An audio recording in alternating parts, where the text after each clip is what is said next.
10% of 12-year-olds smoked pot for the first time. Today, 25% of 16-year-olds drank last weekend, and 10% of teens got into a car last weekend with a drunk driver. I'm David Flood, youth inspirational speaker, and my goal is to teach our kids how to make better choices.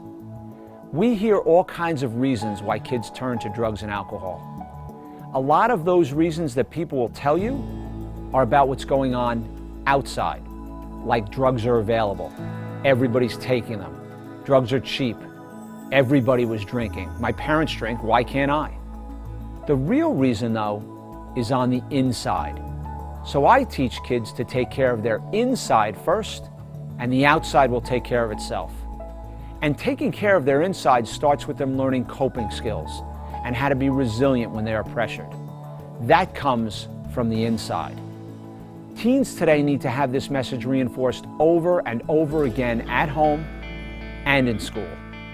David brings an emotional message to students about their choices. Funny and energetic, he captivates his young audience with stories that are raw, hard-hitting, and riveting. David connects with students on an emotional level, gets them to look at things in a new way, and gives them a call to action that stays with them forever. David is a member of the Drug and Alcohol Task Force in his hometown. David is a board member of a nonprofit for special needs children. And David is a hospice volunteer who cares for terminally ill patients. The reason that time in my life was so intense is because my dad drank. A lot. Okay? And when I was 13 years old, my mom threw him out of the house. And I remember how angry I was that she threw him out of the house.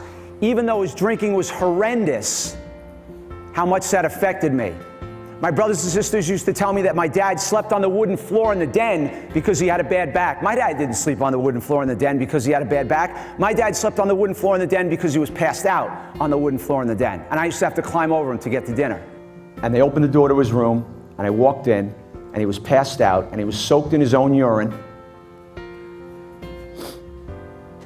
And I went into his pocket, and I took out a wet $100 bill, and I went to Huntington, and I drank. But I didn't have a problem. I was never going to grow up like my dad. I had an awareness because there's addiction in my family. In April of 1990, my dad was diagnosed with cirrhosis of the liver. God, he's did 23 years, and I still, whenever I bring him up, he was diagnosed with cirrhosis of the liver and cancer, and he died in September of 1990. In December of that year, I came home, and I said, this has got to stop, and I went and got help. So I haven't drank or used drugs in 23 years.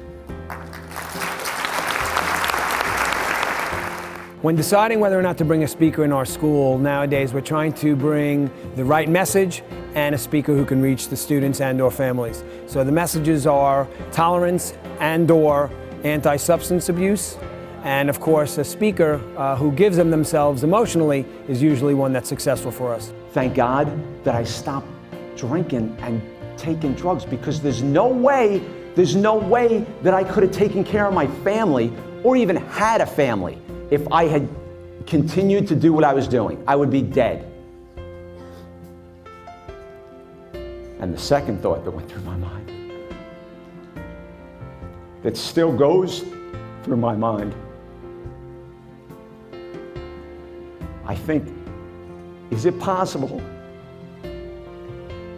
that something I put in my body caused Justin to have autism? If you want something for yourself, get it for someone else.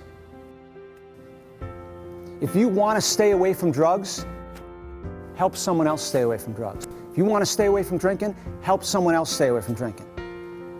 Oldest rule in the world, 3,000 years old, the golden rule. What I do for you, I do for me. Having David Flood as a speaker in your school is a home run. He's passionate, he gives of himself, and he brings a great message. When my dad was diagnosed with cancer in April of 1990, my mom brought him back home to stay with us. Not to live with us, but to die with us. because she knew he was terminal, and I would learn that he was. Think about that for a minute.